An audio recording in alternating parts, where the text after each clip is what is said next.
குர்ஆனுடைய காய்தாவின் பாடத்தை முடித்துக்கொண்டு தன்னுடைய இரண்டாவது கட்ட ஹிஃபுது பகுதிக்காக செல்லவிருக்கின்ற இந்த பிள்ளைகள் சிறப்பான முறையிலே குர்ஆனை மனனம் செய்த சிறந்த ஹாஃபிதாக்களாக ஆலிமாக்களாக உருவாக வேண்டும் என்ற பிரார்த்தனையோடும், உண்மையிலே இந்த இடத்தில் நீண்ட நேரம் பேசுவதற்கு இல்லை, குறிப்பாக ஒரு விடயங்களை மாத்திரம் ஞாபகப்படுத்திக் கொள்ள நான் விரும்புகின்றேன்.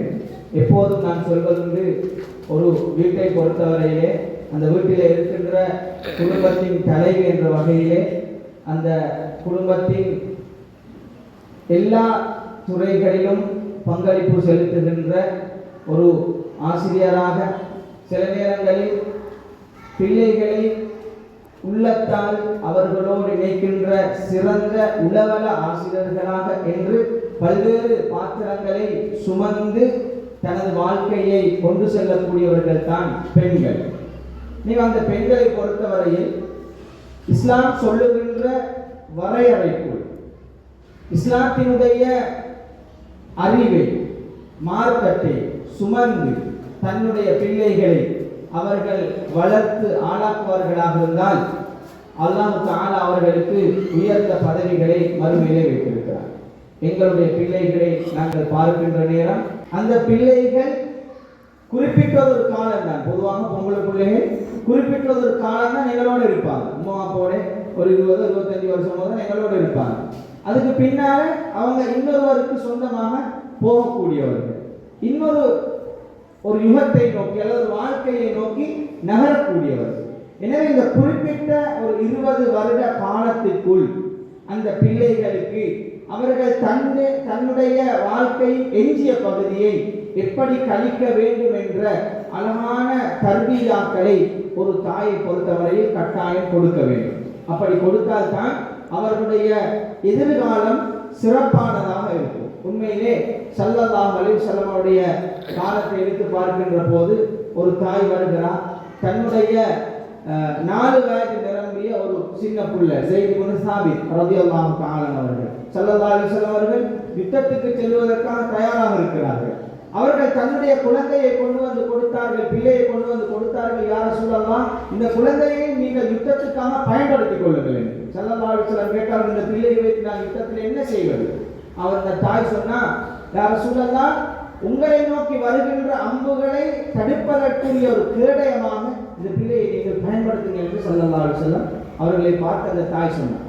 அந்த அளவுக்கு இஸ்லாத்துடைய விடயத்திலே அல்லாஹ்வுடைய அன்பும் நெருக்கமும் கிடைக்க வேண்டும், வறுமையிலே ஈரேற்றம் அடைய வேண்டும் என்பதிலே ஹவாவாக ஆசையாக இருந்தவர் ஸல்லல்லாஹு அலைஹி வஸல்லம் அவர்கள் அந்த பிள்ளையை நபித்தோழர்களை அழைத்து சொன்னார்கள், அந்த பிள்ளைக்கு ஹிப்ரு மொழியை கற்பியுங்கள், ஹிப்ரு மொழியை கற்பியுங்கள் என்று ஹிப்ரு மொழியை படிக்க வைத்து மிகச்சிறந்த ஒரு ஆசானான தர்ஜுமான் ரசூலுல்லாஹ் ஸல்லல்லாஹு அலைஹி வஸல்லம் அவர்களோடு என்றும் தோளோடு தோள் நின்று அவர்களுக்கு கல்வி சார்ந்த எல்லா விடயங்களுக்கும் ஒத்துழைக்கின்ற ஒரு மிகச்சிறந்த ஆளுமையாக ஸைத் இப்னு சாபித் ரலியல்லாஹு தஆலா அவர்களை ஸல்லல்லாஹு அலைஹி வஸல்லம் அவர்கள் உருவாக்கி எடுத்தார்கள். எனவே அத்தகைய ஒரு நிலைப்பாட்டிலே தான் நீங்கள் உங்களுடைய பிள்ளைகளை இது போன்ற மதரசாக்களிலே கொண்டு வந்து சேர்த்துகிறீர்கள். அந்த மதரசாக்களிலே அவர்கள் மிகச்சிறந்த நல்ல ஆலிமாக்களை ஆடுகின்ற போது அவர்களுடைய வாழ்க்கையில் அவர்கள் உயர்ந்த உண்மையிலே ஹதீஸ் கிதாபுகளையும் ஃபிக்ஹ் கிதாபுகளையும் எடுத்து பார்க்கின்ற போது அதிலே இருக்கின்ற ஆரம்ப பாடம் கிதாபு தஹாரா, சுத்தத்தினுடைய பாடம். இந்த சுத்தத்தினுடைய பாடத்தை பற்றி அதிலே படிக்கின்ற விடயங்களை பற்றி பார்க்கிற போது ஒரு ஆணை விட ஒரு பெண்ணுக்கு, ஒரு ஆணை விட ஒரு பெண் எந்த தூரம் அந்த கிதாபு தஹாரா என்கிற சுத்தத்தினுடைய பாடத்தை பற்றி விளங்கி வைத்திருக்க வேண்டும் என்றால் அதிகமான விடயங்கள் அந்த பிள்ளைகளோடு சம்பந்தப்பட்டது. உண்மையிலே ஒரு தாயானவர் இஸ்லாம் சொல்லுகின்ற சுத்தம் ஒரே ஒரு பாடத்தை மட்டும் எடுத்துக்கொண்டார். இஸ்லாம் சொல்லுகின்ற சுத்தம், இஸ்லாத்துடைய பார்வையிலே இந்த ஒரு சுத்தத்தை பற்றி பார்க்கின்ற போது அதை எப்படி இஸ்லாம் சொல்கிறது, வீட்டை எப்படி சுத்தமாக வைத்துக் கொள்ளணும், வீட்டு முத்தத்தை எப்படி சுத்தமாக வைத்துக் கொள்ளணும், தான் எப்படி சுத்தமாக இருக்கணும், தன்னுடைய பிள்ளை எப்படி சுத்தமாக வச்சுக் கொள்ளணும். உதாரணத்துக்கு பாருங்க, ராவு நேரத்தில் எங்களோட பிள்ளைகளை நாங்கள் தூங்க வைக்கிற நேரம் அவங்கள ப்ரெஷ் பண்ணி மூஞ்சி மோகலை கால்களை கழித்து நாங்கள் தூங்க போடுவோம். அதே நாங்கள் இஸ்லாம் விளங்கிய அல்லது இஸ்லாத்தோடு இணைந்த ஸல்லல்லாஹு அலைஹி வஸல்லம் சுன்னாவை விளங்கிய ஒரு தாயாக இருந்தா அவன் என்ன செய்வான், அந்த பிள்ளைய பாத்ரூம் கலந்து சென்று அவங்க பிரஷ் பண்ண வச்சு அழகான முறையில உது எடுக்க வைத்து உதுவோடு தூங்க வைப்பான். உதுவோடு தூங்க வைக்கிற நேரம் அந்த குறிப்பிட்ட நேரத்துல அந்த பிள்ளைகள் அதிகமான நன்மைகளை பெறுகிறார்கள்.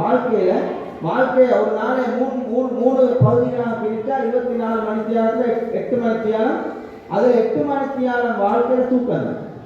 பிள்ளைகள் வாழ்க்கையில் என்னது 8 மணித்தியாலம் தூக்கம். நான் வந்து 8 மணித்தியாலம் தூங்கணும், பிள்ளைகள் மட்டும்தான் எல்லாரும் தூங்கணும், அப்படித்தானே? அதுல ஒரு 2 மணித்தியாலம் வாழ்க்கையை சில பாத்ரூம்லேயே மங்கையும் கழுவி ஏன்னா இன்னும் கொஞ்ச நேரம் அப்படியெல்லாம் கழிச்சு பார்த்தாங்கன்னா 2 மணித்தியாலம் 3 மணித்தியாலம் தான் பிள்ளைகளுக்கு வாழ்க்கையில பயன்படுத்தினதாக இருக்கும். 8 மணித்தியாலம் வாழ்க்கையில ஒரு நாளைக்கு தூங்குறதாக இருந்தா ஒரு 60 வருஷம் வாழ்ந்த ஒரு மனிதனுடைய வாழ்க்கையில 8 மணித்தியாலத்தோட கொஞ்சம் கூட்டி கழிச்சு பாருங்க, கணக்கு கொஞ்சம் கூட்டு கழிச்சு பெருக்கி பாருங்க எவ்வளவு வரும். அவ்வளவு காலம் என்ன செய்யணும், நன்மை செய்யறதுக்கு ஈடான மிகப்பெரிய நன்மைகளை ஒரு தாய் தன்னுடைய பிள்ளைகளுக்கு பெற்றுக் கொடுக்கிற ஒரு மிகச்சிறந்த ஒரு இபாதத்து தான் தூங்குற நேரத்தில் உதுவோட தூங்க வைக்கிறது. இவங்களெல்லாம் ஹாஃபிதாக்களான கட்டாயம் உதுவோட வைக்கணும். ஏன்னா குர்ஆன் கொடுக்கிறது உதவிக்கோணுமே, ஆனால் இவங்களை உதவிலாம் பிடிக்கல. குர்ஆன் சுத்தமானவர்கள், ஆனால் எப்பவுமே உதுவோட இருக்கும். உதுவோட இருக்கிறன்றது வந்து ஞாபக சக்தி ஏற்படும். எங்களோட பிள்ளைகளுக்கு நாங்கள் வெள்ளாரி கீரையே கொடுக்குறோம். எவ்வளோ வேலை போனாலும் பரவாயில்ல, எப்படி சரி வெள்ளாரி கீரையை கொண்டு கொடுக்கணும், பிள்ளைகளுக்கு ஞாபக சக்தி வரும். அந்த கீரையில் கொடுக்குறோம், இந்த கீரை அது இல்லை ஞாபக சக்தி மூன்றாங்கிறது ஏதாவது விளம்பரம் வந்தால் எல்லாம் எவ்வளோ போனாலும் பரவாயில்ல எடுத்து கொடுப்போம். ஆனால் ஸல்லல்லாஹு அலைஹி வஸல்லம் அவங்க சொல்லி தந்த அழகான ஒரு வழிமுறை தான் இவங்களுக்கும் தேவை, எங்களுக்கும் தேவை. குர்ஆன் பாடமாக்குறது இவங்க மட்டும் நாங்கள் பாடமாக்கணுமே, எங்களுக்கும் பிள்ளைகளுக்கும் ஞாபக சக்தியை அதிகரிக்கின்ற ஒரு அழகான ஒரு விவாதத்திற்குமாக எப்போதும் சுத்தமாயிருக்கிறது. ஏன்னா சுத்தத்தை பற்றி பேசுறேன் என்றால் இதுக்கு அதிகமான பெண்களுடைய வாழ்க்கையில சுத்தம் பண்றதுக்கு தான் சில நேரங்கள்ல பெர்ஃப்யூம் பாவிக்கிறோம், என்னது இன்னும் வாசனை திரவங்களை பாவிக்கிறோம். ஆனா மௌத்தான பெண்களுக்கு அவங்களோட ஜனாசா கத்தர் கூட பூசுவாங்க, வாசம் வெளியக்கூடாது. ஜனாசா பெண் ஜனாசாக்க கத்தர் பூசுறது இல்லை, வாசம் வெளியே வரக்கூடாது. ஆனா இந்த பெர்ஃப்யூம் அதெல்லாம் பேசுறேன், அதுல நஜீஸ் இருக்கும். ஆனா ஒரு பெண் எப்ப வுதுவோட இருக்கிறாவோ, ஒரு ஆணோ ஒரு பெண்ணோ யார் பிள்ளைகள் கூட அது கூடுதலா வுதுவோட நாங்கள் இருக்கிற நேரம் எங்களோட அது ஒரு புத்துணர்வை ஏற்படும், அதிகமான ஞாபக சக்தியை மரண சக்தியை பிள்ளைகளுக்கு ஏற்படும். எனவே குர்ஆனை படிக்கக்கூடிய பிள்ளைகள், குர்ஆன் ஓதக்கூடிய பிள்ளைகள், அதே போல பாடசாலை கல்வி படிக்கிற பிள்ளைகளாக இருந்தாலும் சரி, எப்போதும் வுதுவோடு இருக்க நாங்கள் பழக்கினோம் என்றால் அவங்களுக்கு நல்ல ஞாபக சக்தி, நல்ல சிந்தனா சக்தி, அறிவு ஆற்றல் வளர்றதுக்கு அது ஒரு காரணமாக இருக்கும். நான் நீண்ட நேரம் எடுக்கல, உண்மையில நான் இங்கே ரெடியாகி வரோம், நீங்கள் வந்தப்போ மீனாட்சி சொன்னார் பயன்பாடுங்க சரி. ஆனால் சில விஷயங்களை மட்டும் அதில் இந்த சின்ன சப்ஜெக்டில் அதில் முக்கியமாக இந்த வுதுவுடைய விஷயங்களை எங்களோட பிள்ளைகளுக்கு, இதை ஓதக்கூடிய பிள்ளைகள் மட்டுமல்ல மற்ற எல்லா பிள்ளைகளுக்கும் கட்டாயமாக நாங்கள் தான் எப்பயுமே இந்த வுதுவோட இருக்கிற இந்த அழகான இபாதத்தை எங்கள் வாழ்க்கையில எடுத்துக்கொள்வோம். பேசுகிற நேரத்தில் ஒரு விஷயங்கள் கட்டாயம் ஒவ்வொருத்தரும் அமல் செய்வதற்காக நான் இந்த விஷயத்தை சொல்றேன்.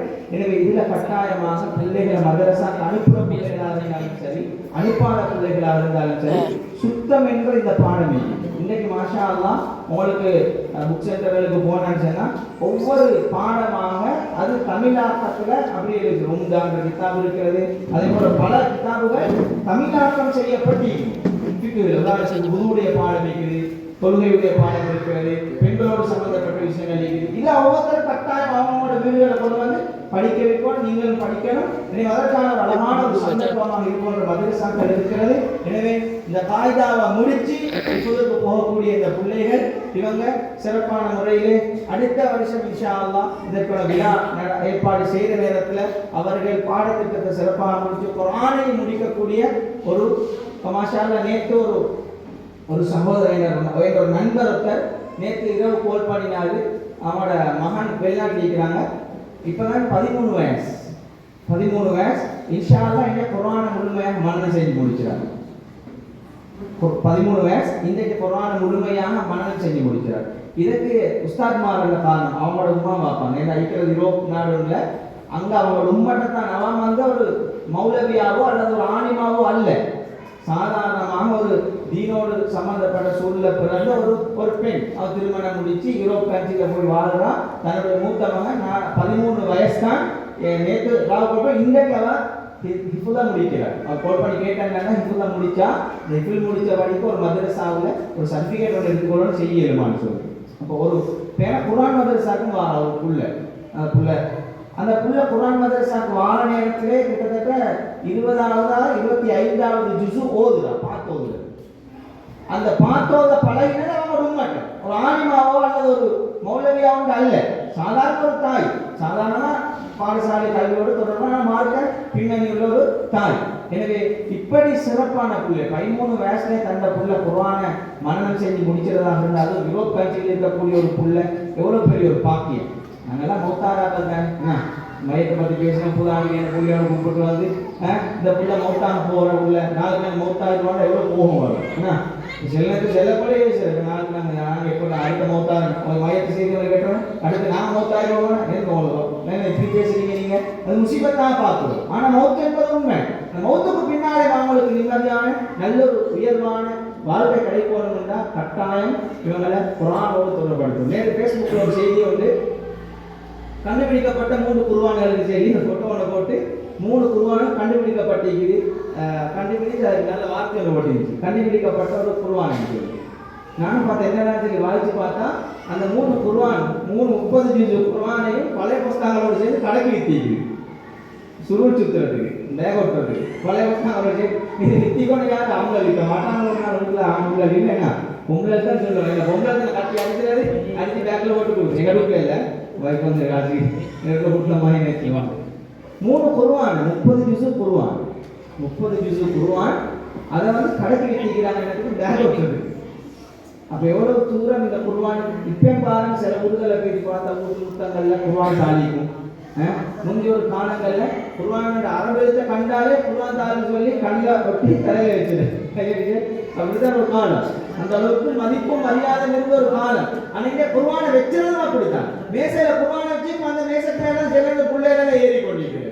குர்ஆனுக்கு இடமே தெரியாது. சில குடுப்பு காட்டிங்க, சில பெட்டு காட்டிங்க. குர்ஆன் மதரசா கொண்டு வர பேகையும் நிலத்துல கொஞ்சம் போட்டா போட்டு இந்த கல்குரிய மரியாதையை கற்றுக்குதான் கற்றுக்குறோம். கட்டாயம் மூடுவாரு.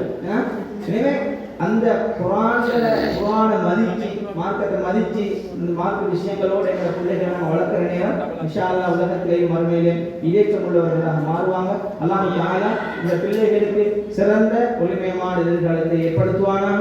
குர்ஆனோடு அவர்கள் இறுக்கமான தொடர்பை ஏற்படுத்துவானாக. அல்லாஹ் தஆலா அவர்களுக்கு குர்ஆனோடு இந்த உலகத்திலே வாழ்ந்து குர்ஆனோடு மரணித்து நாளை மறுமையில் குர்ஆனுடைய மக்களோடு இருப்பாட்டுகின்ற பாக்கியத்தை நம்ம எல்லோருக்கும் அல்லாஹ் தஆலா தந்தருவானாக. வாசம் அல்ஹம்துலில்லாஹி ரப்பில் ஆலமீன். அஸ்ஸலாமு அலைக்கும் வரஹ்மத்துல்லாஹி.